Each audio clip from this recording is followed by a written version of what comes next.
Tonight, we are going to witness the most anticipated match in the history of professional wrestling for the heavyweight championship of the world. Are you ready? Wrestling fans, are you ready?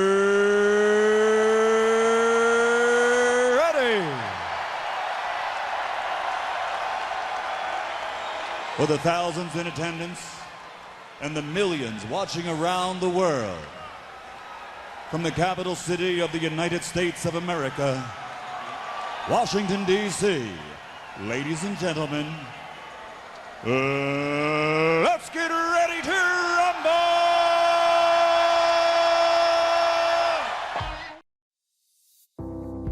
La espectroscopía de resonancia magnética nuclear se basa en medir la absorción de la radiación electromagnética en la región de radiofrecuencias de alrededor de 4 a 900 MHz. En contraste con la absorción ultravioleta visible e infrarroja, los núcleos de los átomos son los que participan en el proceso de absorción en vez de los electrones exteriores. Además, para que los núcleos se formen los estados de energía que hagan posible la absorción, es necesario colocar el analito en un intenso campo magnético. La resonancia magnética nuclear ha dado su nombre a un método muy notable para resolver los problemas de determinación estructural para compuestos orgánicos y ciertos tipos de materiales inorgánicos. Por lo tanto, los espectrómetros de resonancia magnética nuclear a menudo se encuentran en laboratorios de investigación.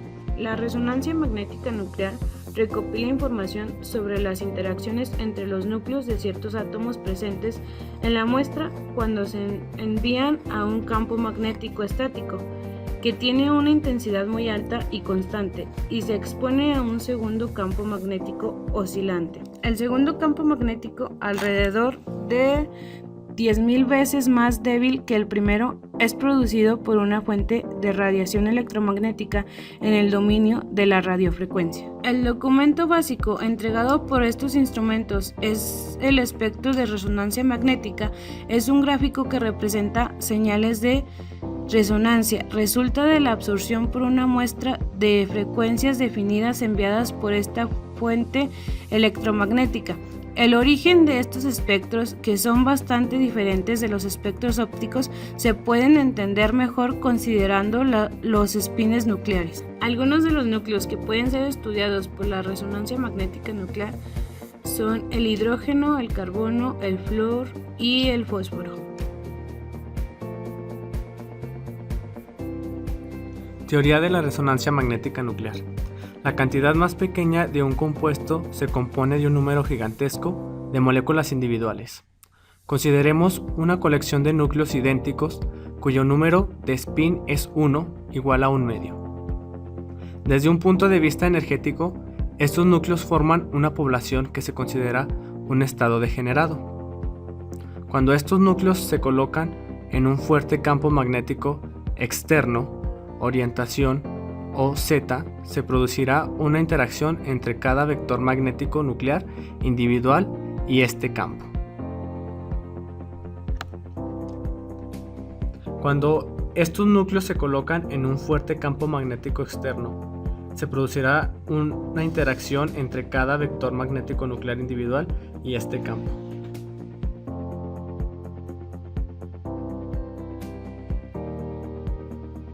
Aparecen dos grupos de núcleos según la dirección de su vector de spin a lo largo del eje Z, cuyas energías corresponden al estado de baja energía E1 y al estado de alta energía E2.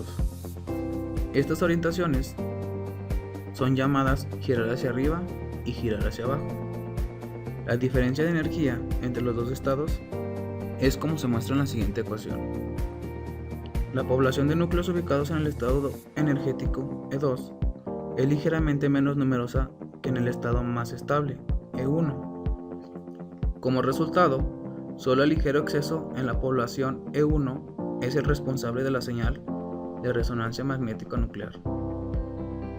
En una representación gráfica, la débil magnetización de la solución de muestra se contabiliza utilizando el vector, que es la suma vectorial de todos los vectores individuales.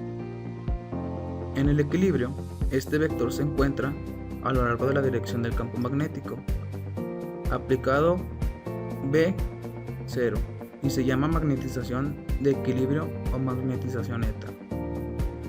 MO se utiliza para describir la resonancia magnético-nuclear pulsada y para explicar la aparición de señales cuando los núcleos entran en resonancia. Absorción de radiación. La absorción de la radiación electromagnética es el proceso por el cual dicha radiación es captada por la materia. Cuando la absorción se produce dentro del rango de la luz visible, recibe el nombre de absorción óptica. Esta radiación, al ser absorbida, puede bien ser reemitida o bien transformarse en otro tipo de energía, como calor o energía eléctrica. Provoca que las partículas integrantes de un material, átomos, iones o moléculas, pasen del estado fundamental a uno o más estados excitados de superior energía. Los cuerpos emiten energía en forma de radiación. También los cuerpos absorben la radiación que emiten otros cuerpos, asimilando energía. ¿Cómo podemos medir la radiación emitida o la radiación absorbida por los cuerpos? Un aparato capaz de obtener el espectro de una radiación, es decir, de separar la radiación en sus componentes, se llama un espectroscopio. Si el aparato es capaz de fotografiarla, se llama un espectrógrafo. Y si es capaz de medirla, diremos que se trata de un espectrómetro. Cuando es capaz de medir también la intensidad de la radiación, se llama espectrofotómetro. Proceso de relajación, T1 y T2. Cuando cesa el pulso de radiofrecuencia, los protones vuelven a su estado inicial, con una magnetización longitudinal y sin componente transversal. El tiempo que tarda la magnetización longitudinal en recuperarse se llama tiempo de relajación longitudinal, llamado también T1. El T1 de un tejido es el tiempo que tarda en recuperar el 63% de la magnetización longitudinal. Al interrumpir el pulso de radiofrecuencia, los protones dejan de procesar todo al mismo tiempo, perdiendo la fase, y por tanto, la componente transversal de la magnetización. Este tiempo es el llamado T2. El T2 de un tejido es el tiempo que emplea en perder el 63% de su magnetización transversal. El T1 es siempre mucho más largo que el T2. En esta figura de la izquierda podemos observar la velocidad de la relajación T1. Se presenta mediante una curva exponencial. El eje vertical indica la cantidad de magnetización longitudinal y el eje horizontal el tiempo en segundos. Por lo tanto, el T1 de un tejido se define como el tiempo que tarda en recuperarse el 63% de su magnetización longitudinal, algo que ya habíamos comentado al principio. Y en la imagen de la derecha podemos observar la pérdida del vector transversal por la relajación de T2. Se presenta también mediante una curva exponencial. El T2 de un tejido se define como el tiempo que tarda en perder el 63% de su magnetización transversal. Los fabricantes de instrumentos comercializados de tipos de espectrómetros de resonancia magnética nuclear son espectrómetros de línea ancha y espectrómetros de alta resolución. Los primeros están equipados con imanes cuya intensidad es de unas pocas décimas de Tesla y son considerablemente más simples y más baratos que los segundos. Antes de los años 70, todos los espectrómetros de resonancia magnética nuclear de alta resolución eran de onda continua con imanes o electroimanes permanentes para producir el campo magnético. Este tipo de instrumento ha sido ampliamente reemplazado por los espectrómetros de transformada de Fourier, en los que el campo magnético lo proporcionan imanes superconductores. Las computadoras son una parte importante de estos instrumentos porque digitalizan y almacenan la señal. Realizan la transformación de Fourier del decaimiento libre de la inducción para proporcionar la señal en el dominio de la frecuencia. y proporcionan muchos otros resultados a partir de datos y ejecutan funciones de control de instrumento. El siguiente diagrama es un diagrama de bloques simplificado que muestra los componentes de un espectrómetro característico de resonancia magnética nuclear con transformada de Fourier. El componente principal de este instrumento es un imán de gran estabilidad en el que se coloca la muestra, la cual se rodea con una bobina transmisora receptora.